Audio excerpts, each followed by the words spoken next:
Good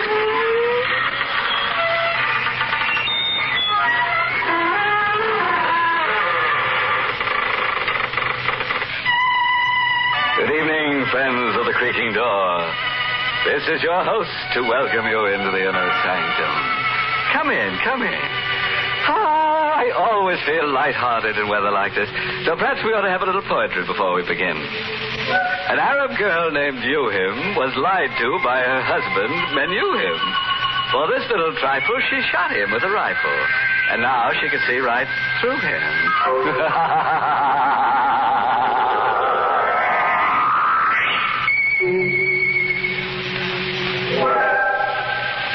And now, if your scalpels are sharpened and ready, we will proceed with the business of the evening. Tonight we're going to do a little study in terror. Have you ever been alone with fear? Alone in the night and frightened? Well, here's our star, Agnes Moorehead, in the role of Linda Dixon, who will tell us a tale of terror by night.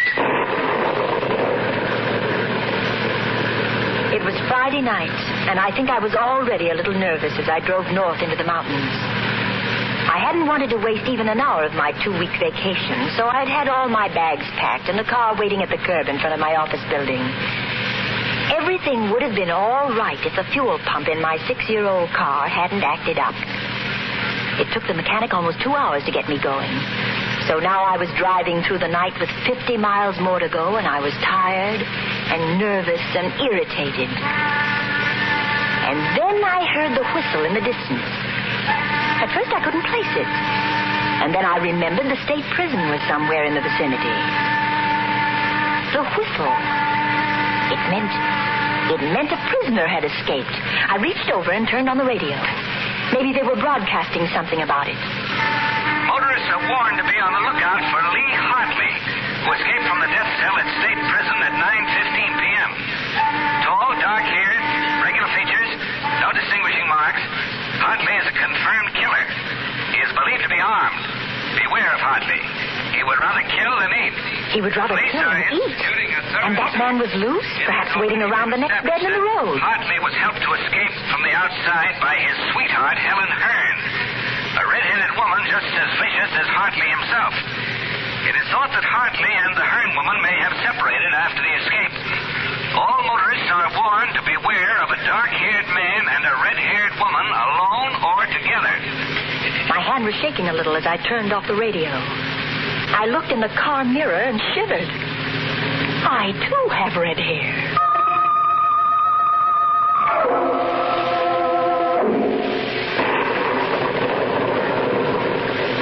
There was a storm coming on, and I was driving into it, and the night was black, and I felt small and lonely and frightened in the car.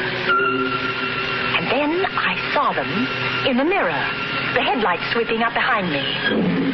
A car. It had come out of nowhere. It was pulling alongside, cutting me off. I cowered behind the wheel and watched the door of that other car open. A man stepped out. Oh, and I breathed a sigh of relief. It was a state trooper. You're driving all alone, miss? Yes, officer. Sorry if I scared you. We're stopping all cars. Where are you headed for? Well, I'm going up to the lodge at Smuggler's Notch. That's near Mount Mansfield. You see, I started out late from the city, and I'm having motor trouble. Yeah, sure. Can I see your driver's license, please? My driver's license? Yes, of course. Here, I've got it somewhere in my purse. I seem to be all fingers. It's that escaped prisoner, Hartley. How'd you know about him? I heard the prison whistle, and then it came over the radio about Hartley and his red-haired girlfriend. Hey, you've got red hair, too. Oh, you don't think I'm that woman. Find that license yet? Oh, yes, I'm sure it's in here. There's so many things in this bag. Oh, here, I've got it. Here's my license. Thanks. What time did you say you left the city? About 5 o'clock. It took you a long time to get up this far. Well, I told you I had motor trouble. So you did. Okay, Miss Dixon, here's your license. Thank you. You can go ahead. Thank you. Oh, darn. There it goes again. More motor trouble. Oh, it's the same thing. The mechanic said it might happen again. Oh, it started. You want to get that fixed first chance you get. Oh, it's too late. All the service stations are closed. Well, there's one that's open all night, about 2 miles up the road. Better stop there. Bill Slater's place. He's a good mechanic. He'll fix you up. Tell him Joe Nesbitt sent you. Thanks, I will. And listen, Miss Dixon. Yes? You be careful. Don't stop to give anyone a lift, man or woman. Oh, don't worry. I won't.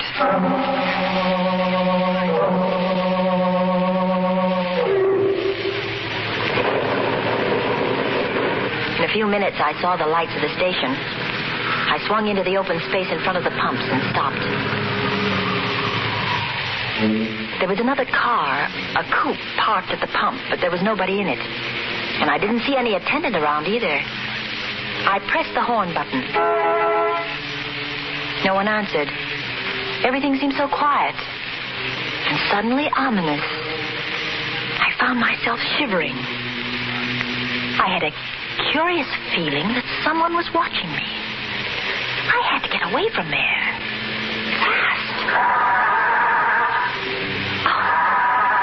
Oh, the starter wouldn't work again.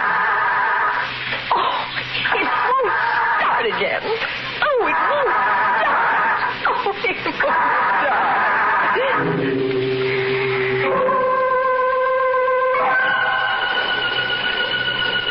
For a long time, I sat behind the wheel listening for the sound of footsteps stealing up behind the car. But there were none. Then I could bear it no longer. I had to get out of the car. I had to see what was in that office. I opened the door of the car and stepped down on the gravel.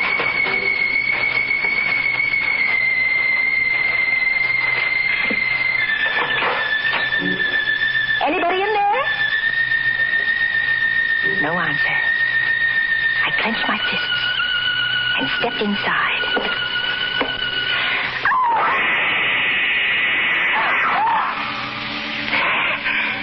There on the floor at my feet lay the body of a man. His mechanic's jumper was stained red. And his throat was cut.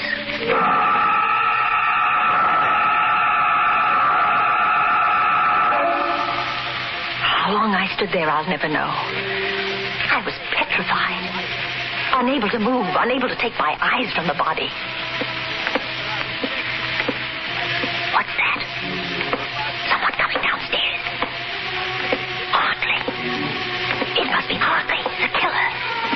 He must have been hiding somewhere upstairs. I must get away. But how? My car won't run. The car, the coupe. The coupe, I could jump into that. Yes. Oh, if I can reach that coupe before he comes down. Anything wrong, sister? Oh, too late. Anything I can do for you, sister? Yes. Yes, it's my car. It won't start. I thought someone here might help me. Sorry. There doesn't seem to be anybody around. That's my coupe over there. I stopped for gas and no one came out, so I went in and looked around. But did you find anybody? There isn't a living soul in there. Oh. You look kind of tired. No, I'm all right. My name is Taylor. John Taylor. I'm Linda Dixon. Linda Dixon, huh? Glad to know you. You traveling far tonight? I'm going to Mount Mansfield, to the lodge at Smuggler's Notch. They're expecting me. Well, what do you know about that? What? Mount Mansfield is the place I'm heading for, too. Isn't that a coincidence? I'm sure it is. And your car won't run, I'll tell you what. We'll put your baggage in my car, and I'll give you a lift to Mount Mansfield. You can send for your car in the morning. No. I'll have your bags switched in a jiff. Please, no, I'd rather not. There you are. All switched. Now, come on. Get in here.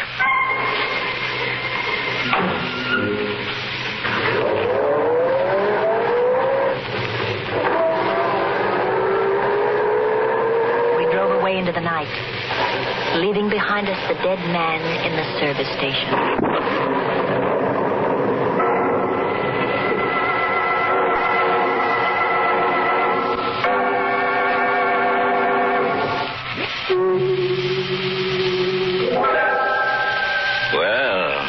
From where we sit, it looks as if Linda Dixon's got herself into an awful jam.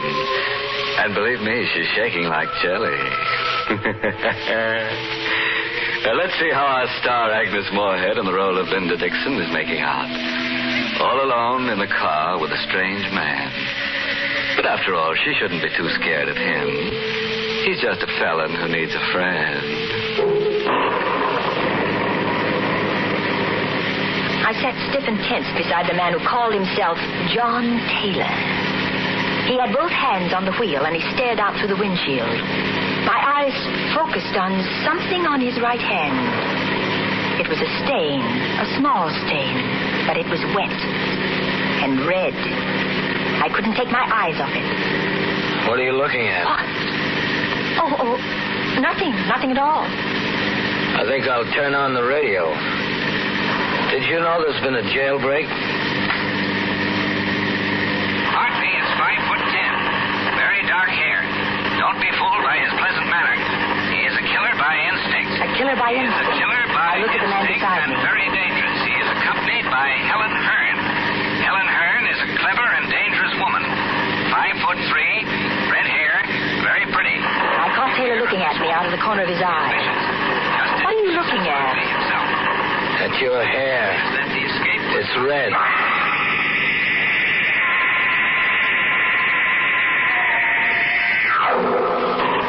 There was a streak of lightning, and looking out of the rain-swept window, I glimpsed a signpost. The lightning illuminated the sign, and my heart skipped a beat at what I saw. That sign we just passed. What about it? It said Barrington ahead. We're going the wrong way. We should be on the Mansfield Road, not the Barrington Road. That's funny. I must have taken the wrong turn. Well, aren't you going to turn back? Sure. Whatever you say. We'll turn right around and go back. Oh. We're in the ditch. In the ditch. Oh.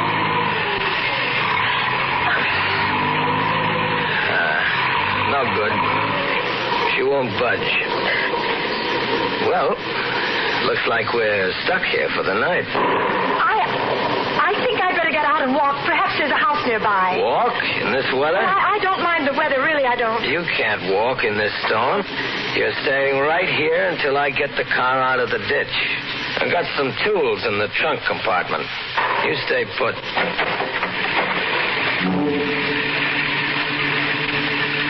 I heard him open the trunk in the back.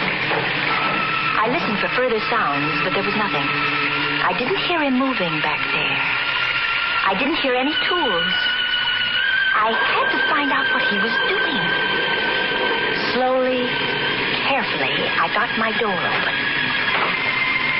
I stepped out into the rain and sneaked back toward the rear. I saw him there, not moving, in front of the open trunk compartment, bending over with a flashlight in his hand. The ray of light was focused on something curled up inside. It wasn't baggage or tools. It was a woman's body. Just then he saw me. He snapped the flashlight off, but not before I caught a glimpse of red. Then I must have fainted.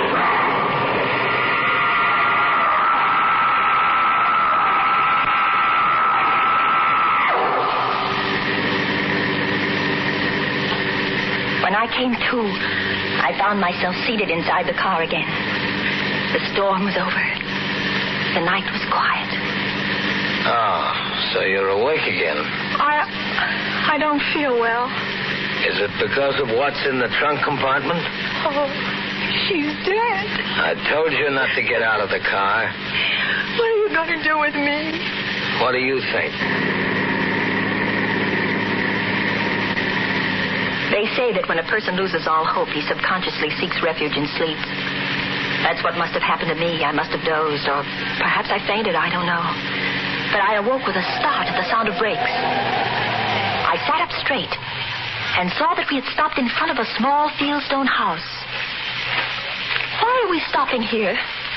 I'm out of gas. Oh. Come on. We're going in. The sign on the door said Roger Bryce, M.D., a doctor's house. I began to feel a spark of hope. There might be a chance. I'll do the talking. Is that clear? Yes. There's the bell. Oh. He must be awake. There's a light in the parlor. How do you do? Oh, good evening. Dr. Bryce? Yes. Can I help you? I'm terribly sorry to disturb you, Doctor, but my sister and I were heading for Mansfield, and we seem to have gotten lost. And we're out of gas. His sister. He was passing us off as brother and sister. Now I knew why he hadn't cut my throat as he had that service station man's.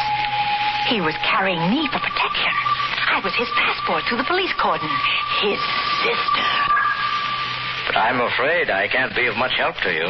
I'm 7 miles from the nearest town, and I haven't any spare gasoline. But come in, won't you? Well, yes, thank you, we will. I wonder if I could offer you my hospitality for the night. Oh, that would be imposing. Not at all. I have 2 rooms that aren't being used. Well, really? Oh, come, I insist. I had hoped for a chance to talk to Dr. Bryce alone, just a word to warn him.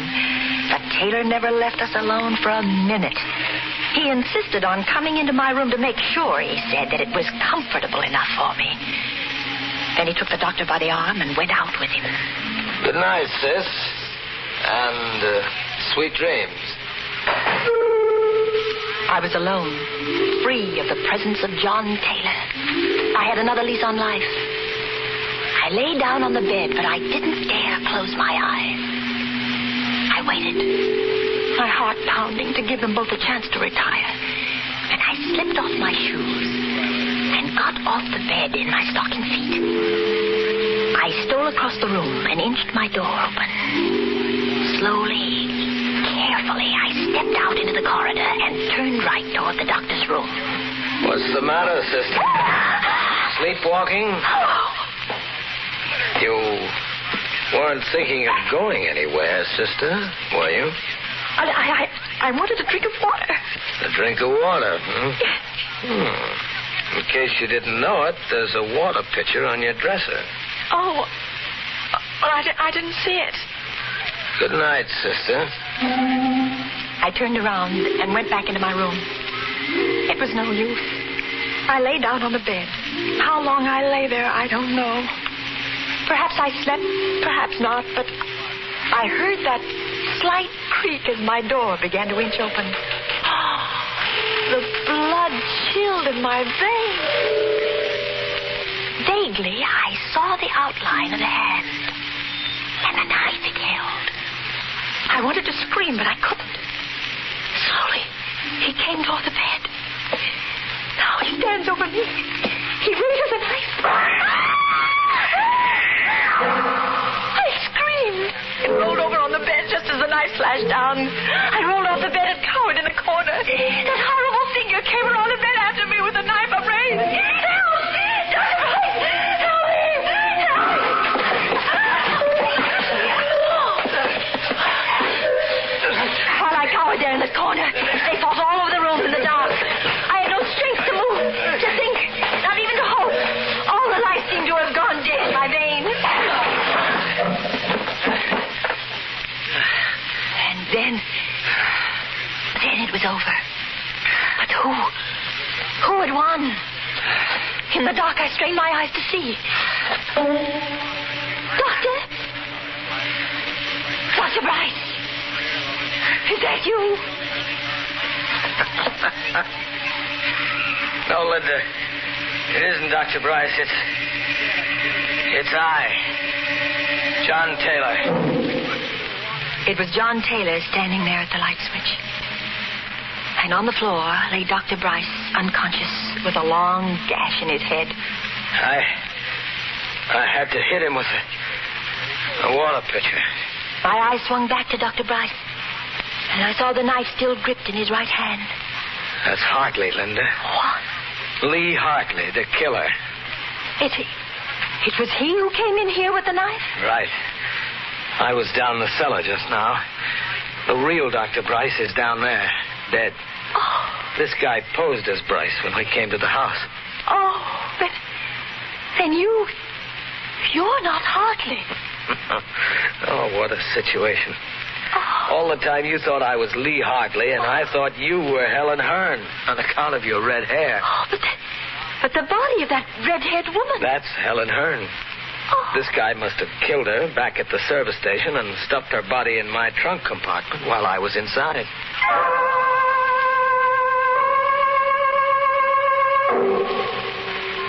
That all happened last summer. In time, I think I'll manage to forget that night of terror. But it won't be soon. Sometimes in the night I dream that I see that awful figure with a knife poised above my throat. And I wake up screaming. But then John takes me in his arms and holds me tight and tells me that everything is all right. You see, I'm Mrs. John Taylor now.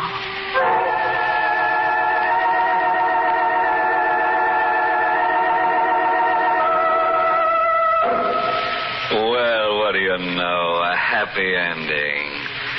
As for Mr. Hartley, that pleasant killer, he got what he deserved.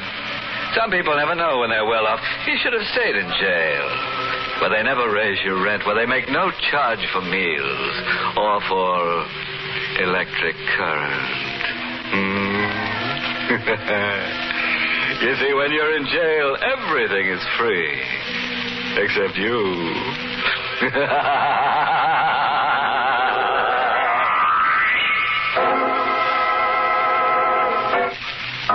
Well, friends, it's time once again to close that creaking door. Until next week at the same time, when we'll be back with a little hunk of horror. You'll be sure to listen, won't you? Until next week, then. Good night. Pleasant dreams.